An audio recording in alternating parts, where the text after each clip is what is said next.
Hello and welcome to another Highland League weekly Friday preview. Bit of a mix of action this weekend. There are league games, but there's also some Scottish Cup third round ties involving Highland League sides. We'll start with those in the National Trophy. Pick the games for me, Fraserburgh against Arbroath. Well, it's an exciting one, certainly. I mean, Highland League champions against a side that were very, very close to getting promoted to the Premiership last season. Obviously haven't quite hit the heights the same this season, but there's no doubt they're still a very good side, and I mean, they've probably got that matter. I know there's coves above them in the league just now, for example, but I think Arbroath's probably got that mantle of being the best part-time side in the country, so it's a real test for Fraserburgh. But by the same token, with the nature of them being part-time as the Broch are, does that maybe level the playing field a wee bit? Is there a chance of an upset? What do you reckon? It's funny, we were talking in Monday's show about how it being a typical Broch Belsley battle when they beat Bucky at the weekend there, in terms of conditions and what have you. But if there's one team coming to Belsley I'd be happy with the conditions won't make one iota of a difference to them, it's going to be Arbroath. And Dick Campbell's going to love it, you know that. He's the larger than life character. He'll be all over this one. As much, I mean, Fraserburgh is my hometown club, but I have to fancy the Lichties to go through, I think.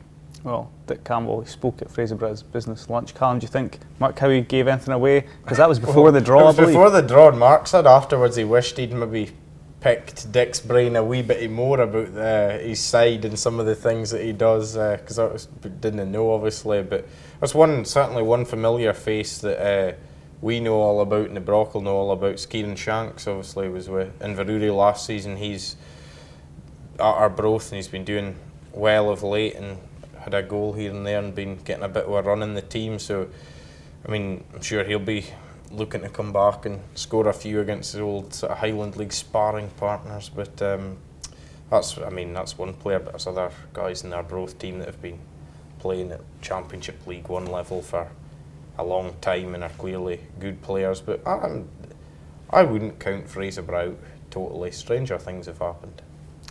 Wick Academy against Falkirk. I think from the moment the draw was made, everyone was looking at that tie as well. How it didn't get picked for TV, who knows? But well, we know. Well, let's not get into it then. But Wick, I mean, if they manage to slay the giant, not only do they, get that scalp, but it'll also be the first time they've ever been in the fourth round, won't it? It will be, yes. History could be made at Armsworth Park. I believe they're expecting a bumper crowd. There's the figure, there's apparently Falkirk are meant to be taking 500 fans up with them. Wick are expecting somewhere between sort of 500 and 1,000 of their own, so there could be, potentially 1,500 folk packed into Harmsworth Park. It'll be a cracking atmosphere. Clearly, I know Falkirk are League One, but they're a full-time outfit. They've still got good players. But, at home, maybe there is a chance for Wick to bridge the gap. I mean, everyone will be fed up on me mentioning the slope, but I mean, well, only a Falkirk's players he played on a pitch quite like Harmsworth, I would doubt it, so you never know. Weather potentially as well, whatever could be a factor, but clearly it's a big ask. But for some of the people associated with Wick, Gary Manson being one, Richard McCaddy would be another that would spring to mind. They've been with Wick for years and years, and even when they've done well in the Cup and been in the third round before, they maybe haven't sort of landed with that, plum tie against a big name. They've played sort of teams for the Lowland League or sort of the lower leagues, whereas this is, I know Falkirk again, League One, we've seen them being higher before, but it's a full-time team, a team that 7 years ago were playing in the final and almost in the Premiership. So it is a really big day for Wick. So all the very best to them. And the other, sorry to ramble on, but the Highland League connection here as well. Falkirk have in their ranks Finn Yates, he was on loan at Keith last season when he was still an Aberdeen player, but he's the son of Craig Yates, who people remember, Huntly, Peterhead, etc. Won a lot of trophies in the 90s, and his brother Kieran also plays for Keith. So he's one maybe in the Falkirk squad that'll know a wee bit about Wick. For you, can Academy school the Bairns? I don't think so. Very clever. The one thing I was going to say, though, in all seriousness, although this doesn't quite, I don't think, cross the threshold into analysis, is Falkirk have just got a kind of like downtrodden feel about them in recent years, don't they? And that to me is what makes me think. Tweets to Ryan Cryle there, please. Which is that? Which does that not just give this tie a feel that like there could be an upset here? All the ingredients. If it was a year ago, I would say yes, but I think Falkirk seem to have their act together this year under John McGlynn. They're going to be right in there in terms of promotion back up to the championship, and I just think they'll have a little bit too much. They'll be a bit too streetwise for Wick. I'd love to be wrong. I'll say that, but I just think they might have a bit too much.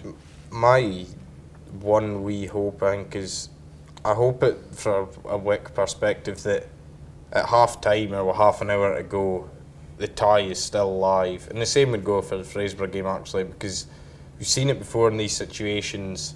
Big crowd, a lot of excitement. What you don't want is to find yourself 3-0 down after half an hour or 2-0 down after 20 minutes, and everything goes flat and the game's as good as done in the early stages. You want it at the very least to sort of still be, on the nice edge going into the final quarter of the game, I would say. For Martin against Stenhousemuir, is that our best chance of a Highland League upset? I would say Out of the three, yeah. I mean, easily. For Martin's record in these type of games is really good as well. I mean, since 2015 they've beaten 5 League 1 or League 2 sides in the Cup, which, that's a terrific record really when you think about it. They've beaten the likes of Clyde for Annan twice, And they've had big games, like I think they've had Motherwell. And they've had Motherwell. It was a shame that was during COVID, obviously, because they would have had a big crowd for that. But for Martin, sort of a newer for Martin team, but they know what it takes to get results in these sort of games. Guys like Stuart Anderson, the manager, has been involved in all those scalps they've had. Graham Rodger, Johnny Crawford, Stuart Smith. These sort of players have been over the course, and I mean, you can't take Stenhousemuir lightly. They're a league side. They won in the last round, so they're no mugs clearly. But I think for Martin at home as well, there is a real good chance for them to cause an upset. If it had been off of you, I would have been more concerned. But I think North Lodge Park gives for Martin a fighting chance here. Right, how many Highland League clubs will still be in the competition? One. I'll go for Martin to win. I want 3, but I'm just saying to be one. different, I'll say we'll have 2. I'll say there'll be a big shock. I think for Martin will get through, and I think there'll be somewhere else there'll be a big shock. You have 2 options left, Ryan. Yes. Right, anyway, it's going to be the longest preview show I've ever done. On to the league games taking place this weekend. There's 7 of them. Main game for us, highlights and reaction, is going to be Devon Vale against Strathspey Thistle from Princess Royal Park. Devon Vale, good win last weekend, looking to build on it. Very much so. It was a win they needed really up at Lossiemouth last weekend. But this is another sort of, we've spoken about this before, another sort of big game for Devon Vale. If they can win it, it would put, I believe it would put 10 points between themselves and Strathspey, which I know Bankside are still bottom at the moment, but realistically, if the Vale can win, you would probably have to say they should be safe this season for finishing bottom. On the flip side, if Strathspey can win it, narrow the gap to 4 points, would give them hope. It would show they're maybe going in the right direction, and it would again keep things very interesting at the bottom of the end of the league. To follow what Callum's saying, it's got a cup final feel. And on Cup weekend, this one for me, I think Strathspey have to win, much as I said about Fraserburgh when they played Bucky last week. The Jags need to get a result in this one. Second game on Saturday is going to be Inverurie Locos at home to Rothes. And now this one for me, following up from Locos win at Branks D last weekend. It's given a bit more confidence in Locos, I would say, but Rothes, showing up well in recent times. Who do you think is the favourite going into this one?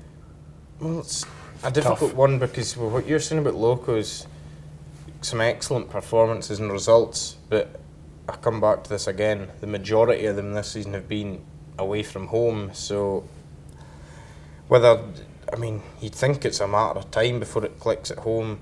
I think as well, Ross Jack said last week he still believes Rothes can get in the top 6. And given the gap between the Spaysiders and Inverurie at present, you probably need to say this is a game they could do with winning, really, because Inverurie occupy that 6th spot, and if Rothes could win, it sort of closes the gap. But if they were to lose, then Locos, I think Locos would be very heavy favourites to finish 6th come the end of the season, at least, if they were to win on Saturday. Clattencuddon, they needed a result last weekend, got one, now head up to Brora on Saturday. Played each other earlier this season, I seem to recall, in one of the cup finals, the North Cup final. And the league. Brora out of action last weekend due to the inclement conditions. Do you expect that to affect them?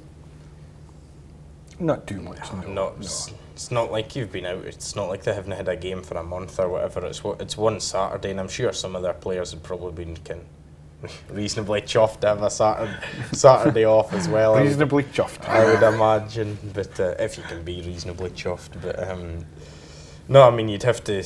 Brora, last time we saw them was also a fortnight ago against Bankside in the Highland League Cup, and you'd expect them to be looking to get back to winning ways and just sort of carry on their merry way in the league. They're in a nice enough position, really, and they've still got all the other contenders to play again as well. So these are the sort of games where, if you're Craig Campbell, you're just looking to keep ticking them off, keep picking up 3 points and stay in that decent position. 2 weeks is a long time to dwell on that incredible game against Bankside for Brora, so I fear Clark might suffer because of that. Well, on the subject of teams that might suffer, Buckie Thistle, they suffered a rare loss against Fraserburgh last weekend. Enter Lossiemouth at Victoria Park on Saturday. Do you think Buckie will be looking to make a statement this weekend? They could be, but you could say Lossie are looking to make a statement. I mean, the signs of progress are there. They got beat 6-0 by Buckie in August. Then when they played them in the Scottish Cup, it was only 2-1. Maybe they're heading in the right direction, but I do agree with you that, I mean, Buckie again, after losing last week and with Brechin being out of action, although they've played the extra games, Buckie be looking to win and they could go back top on goal difference again. So I would expect them to do that, but it's an interesting one while we're talking about the top end of the league. Of a point to bring up a Buckie supporter, actually James Jappy, he'll be watching, I'm sure. His suggestion, he thinks, in giving you a closer title race, not just in the Highland League but generally across all the leagues, things would be better if it went back to 2 points for a win, which, you know, it's not a viewpoint I've heard often before, but I can see his point to me was that, and especially in the top of the Highland League, when there's so little margin for error trying to win it, you're penalised quite harshly for drawing the odd game here or there. And he was saying if it was 2 points for a win, you're not penalised so much for drawing. But I'm not sure what you think of it, but I thought it was an interesting point. The flip side for me is the whole rationale behind 3 points for a win is it's encouraging both teams to go for it, because the reward is 2 extra points rather than, well, we can just take a point here and settle. Nothing's really changed, and if the teams round about us win, it's only 1 point ahead of us. That's why I think you keep it 3. So who suggested that? James Jappy? James Jappy from Buckie, yes. Well worth the tenner, James, that you paid him. Forest, Nairn looks tasty to me. Nairn, decent in recent weeks. Forest, decent all season, pretty much. Who's going to come out top? This is a hard one to call, but Forest are improving. Nairn are improving. But Forest is the one I'll pick, but with no degree of confidence at all, I'll say. I mean, Nairn on the pitch, 10 points out of a possible 12 in the league. Off it, they got a bit of a blow, obviously, with being knocked out of the League Cup for playing an ineligible player. But Stephen Mackay was saying last week they're not going to let that linger or dwell on that at all. They just move on and focus on winning games. I think I would be inclined, if I'm making a prediction, to go towards draw. Nairn, earlier in the season, were beaten 5-0 at home by Forest, which was sort of one of those results that you never saw coming. I don't think, a lot of the same players still involved. Again, I don't think they'll be going to Mossett Park and they'll be looking for a bit of retribution. But Forest have competed well with the sides at the top of the league. Again, it's for both teams, it's decent chance of a victory, but I think you could see a sort of 2-2 or 3-3, something like that. Huntly against Banks of Dee, the penultimate game. I think we've got to discuss. This one strikes me as two teams, Huntly under Alan Hale, Banks of Dee under Jamie Watt, plenty of attacking talent in their ranks.